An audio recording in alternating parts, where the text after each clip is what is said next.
Welcome back to the show, everybody. This is the Upper Tier Podcast, the football podcast we bring you each and every week. It is a Shankly Sessions. It's a preview. The Premier League is back. Massive game at 3 o'clock tomorrow at Anfield. Liverpool versus Nottingham Forest. Going to bring you a little preview here of the game. We will take a look at the manager's presser today. We will talk about the form at the moment. We'll talk about injuries.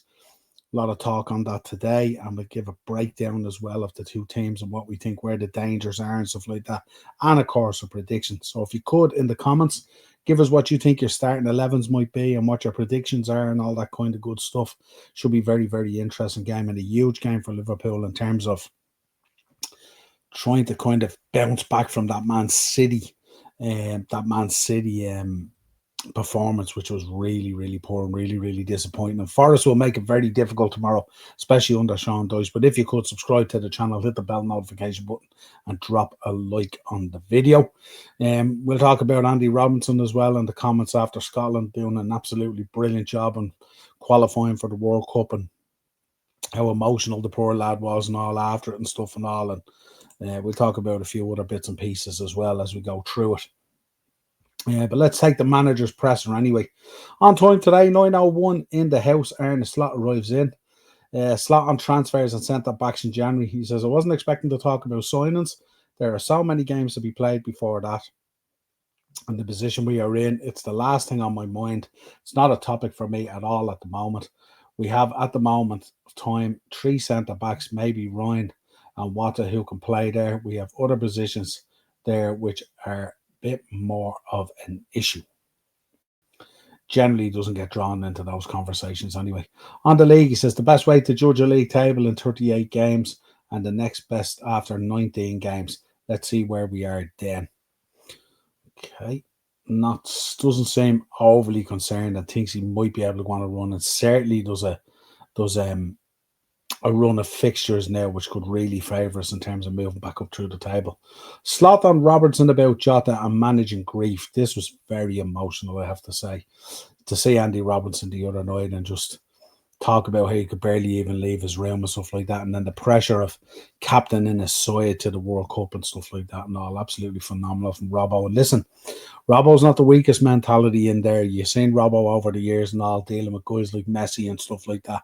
Robbo's quite a strong-willed guy. He's part of that senior team in there as well at Liverpool and stuff like that. And also to see him really struggling, God knows the effect it's having on the other players and stuff. We are always judged, sometimes fair, sometimes unfair. I saw the interview live and I know that is an issue for us, which is, I think, completely normal. At these moments in time, I think about how much to feel for his wife and children, as it's so much harder for them than us. We miss the player and the person. That is completely clear. We are playing Forest, and last season we were 1-0 down there, and it took him a minute to score an equaliser. He played his part in helping us come from behind last season in games. We miss him as a person as well. Slot on reminders of Jota. It's good for us to remember him every time possible. The person and player he was. It's impossible to measure what it does to the players and then what it does to our results. The last time I will do is use it as an excuse, as I honestly don't know. We miss the player and the person. It's impossible to me to say how that affects us. We will never use it as an excuse. Absolutely not. But it's definitely a factor. It's definitely a factor. You can see it now. The honesty of Robbo and all the other night. You can see how tough it is for him.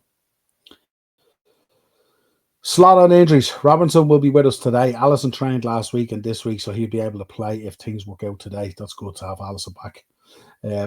And not that Marmadashvili did a bad job either. I think he did a really, really good job deputising there for Alisson when he went out injured and stuff like that and all. I think, if you look at that run of results we've been on, so poor and stuff like that, 7 and 10 or whatever it is, I don't think the goalkeeper is really the issue, We do have some issues after the international break. Conor Bradley's unable to play. Florian Wirtz unable to play. That is far from ideal. Yeah, absolutely. Especially Conor Bradley, because Frimpong is out as well. So maybe he could put Dom in there. He could put Curtis Jones in there. He could put Joe Gomez in there. Let's see what he kind of goes with. I do like to see defenders playing in defensive positions. I always get concerned when I see, not that Curtis Jones will do a bad job or Dom will do a bad job, but it's the net effect of losing them either as a starting in that midfield or the net effect of losing them, as an option even to come on if that's the case, you know what I mean? So the last place I want to see Dom or Curtis Jones is at right back, to be honest. But let's see what way it goes. Slot on Forest managerial change. The playing style of Sean Dyche is closer to Nuno than Ange, that's for sure. It's probably going to be a similar type of game compared to the last time we played them. Yeah, very, very much so. I'm sure Sean Dyche will have them well drilled and well prepared and stuff like that and all. And, there's a lot of talk out there about Dyche and this defensive narrative and stuff like that.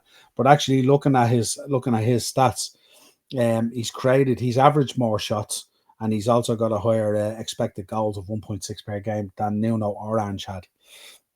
So that's interesting when you think about that. When you think about the narrative around Sean Dyche, that defensively what he'll do is create a low block and stuff like that. I don't think that's the case. I think he's been very good defensively in terms of expressing to the group as a whole about being defensively and stuff like that and all. But you're not going to turn some of the players they have there, the Gibbs Whites and stuff like that, as defensive players. They're too talented, to be honest.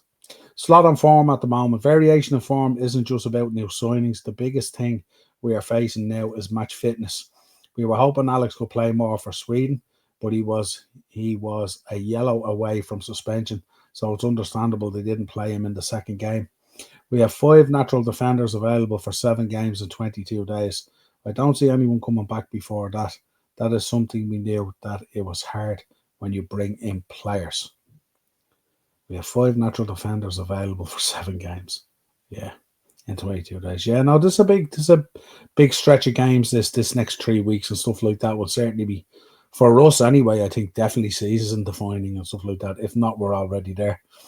Slot on Bradley and the various injuries, both muscle issues. I don't expect Connor to be part of the up and coming 22 days, maybe the end, unless a miracle happens. That's bad. So that means he's gone for at least 3 weeks. Florian maybe. Should not be that long, hopefully. Jeremy is out just as long, won't be available in the next few weeks. Dominic is playing very well in all positions. Joe Gomez has played 2 times 90 minutes in 2025, so if we want to keep him available longer, it's maybe a risk to play him 7 times in 22 days. He missed training yesterday, but we're expecting him to train today. Maybe 1 or 2 players have to play in positions they normally won't do. Slot on Szoboszlai World Cup. Well, we did talk about it. We spoke to Milos as well. It was a big disappointment being so close to playoff games and then going out in extra time, added on time, which was fair as there were 2 subs in that time. It's really hard that you concede, especially because on the other side you see Robbo, what it means when you do qualify when you haven't for so long. And that's one of the key issues here, isn't it, at the moment? I mean, at the moment, if you look at the group at the moment, confidence is quite low. We do have injuries. Obviously, Alisson coming back will be quite a boost. But again, I don't think Marmadashvili was an issue really in this period of games. But obviously having Alisson back in there is huge. And it should inspire a lot more confidence in the defence as well. Not that they would have lacked confidence with Marmadashvili, but I just think Alisson he's that fundamental guy, isn't he, really? But it will be interesting to see in terms of Milos and in terms of Dom. Confidence was already quite low. Now, I know Dom's a very good player and stuff like that, and most weeks work great and all, 8 out of 10 and stuff like that. He tends not to be the guy that's not performing week in, week out in the team. It tends to be kind of the other parts that make up that situation. But I think he has a task, the manager, this week to lift those boys both up off the canvas. I'm sure it was absolutely earth-shattering what happened against Ireland and what a game it was. So not only is he dealing with the confidence issues and the issues that are going at the moment in terms of club level, but he has some players coming back that have issues and confidence and stuff like that. And, just real upset and disappointment from that international break. And we know coming back off an international break is not great at the best of times. But hopefully they can come back and do a job for us tomorrow, because we really need a win tomorrow. Nothing but a win tomorrow. Slot on Konate contract. My answer will be the one you expect. Do I have to say it? No, in other words, don't talk to me about player contracts. Liverpool hit by huge double injury blow made Alisson a fitness boost. That was the big one that he spoke about, obviously, with Bradley and Florian Wirtz out for a number of weeks and a massive 22 days coming up with a lot of games, a lot of winnable games as well. But that's the breakdown on the presser. Let's get into the stats over on this side. Looking at the form there at the moment, I spoke about Dyche as well, this defensive narrative that goes around and stuff like that. Sean Dyche can set up teams as well to play ball when he has the players and the quality available and stuff like that. And as you can see from the stats there, his stats are outshining both Nuno and Postecoglou when they were there.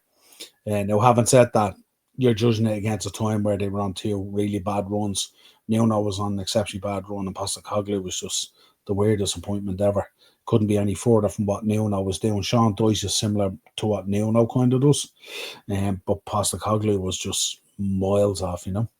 But for us anyway, league form at the moment, 5 losses out of 6. The win coming against Aston Villa and then losing that game to Man City, which was particularly poor. And for Forest, they've had 4 losses, a draw and a win, so marginally better form coming in here the last 6 games. We already spoke about Alisson being back in there and stuff. Obviously, Bradley out, Frimpong out, Florian Wirtz out, Giovanni Leone with the ACL. Plenty going on there. So the question is, those Isaac go back in there? Didn't get too many minutes for Sweden. Sat out most of the international break. So is he potentially ready to go now, or will he need more time? Forest player availability. Chris Wood has a knee issue. Zinchenko with a hip. Back with unspecified.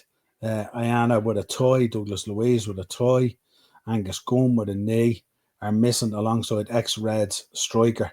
I think Iwoni came back, didn't he, before? Didn't he come back? Didn't he come on in that win?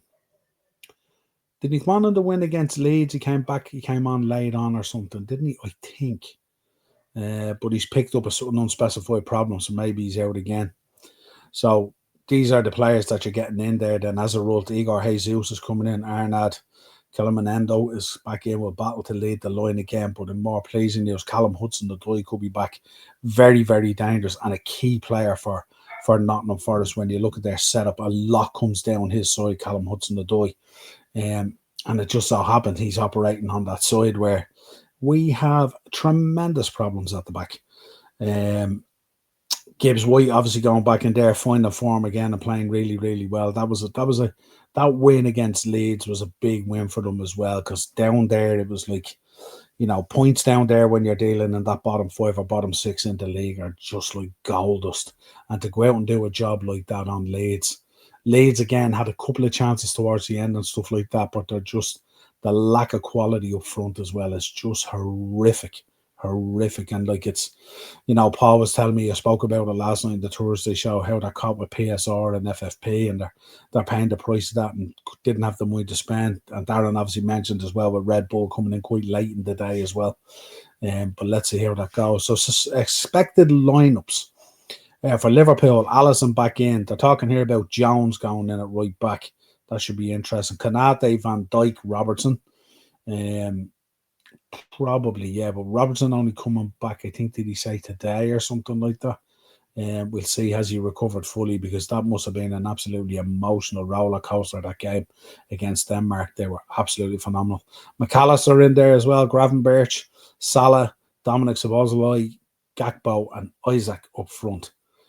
So that's interesting. No mention of Ekitike. Interesting. And then obviously for Nottingham Forest, you got Sells and goals, very, very good. Savona, Morello, Milinkovic, Williams, Sangare, Anderson, Elliot Anderson, guys. Can't say enough about Elliot Anderson and how he controls things and pulls the strings and makes things happen. He's going to be key tomorrow.